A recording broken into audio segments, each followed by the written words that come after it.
if you watched your friend nearly get thrown off a balcony by one of the most powerful men in the industry, and then no one believed you? Yesterday's testimony from Biana Bongalon, also known as Bana, was emotional, chaotic, and absolutely critical. Let's break it down.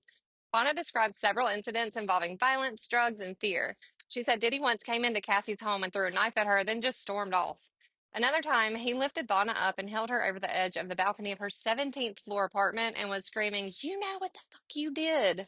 She said she has no idea what he was referring to, but remembers being thrown onto the furniture, later discovering a large bruise and back pain, and even having to get a neck brace for it. She never reported it to the chiropractor or the police because she was terrified. Something consistent with coercive control, a key part of this RICO case. She also confirmed heavy drug use, naming ketamine, G, cocaine, oxy, and more. She says she always got drugs for Cassie and once for Diddy and even sold drugs on the side. The government used this to establish the drug-fueled, abusive environment and show that multiple people were being manipulated or threatened into silence. She claims Diddy threatened her at a photo shoot by getting in her face and saying, "I am the devil, I could kill you."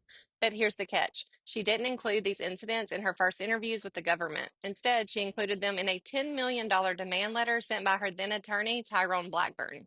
The defense pounced on that.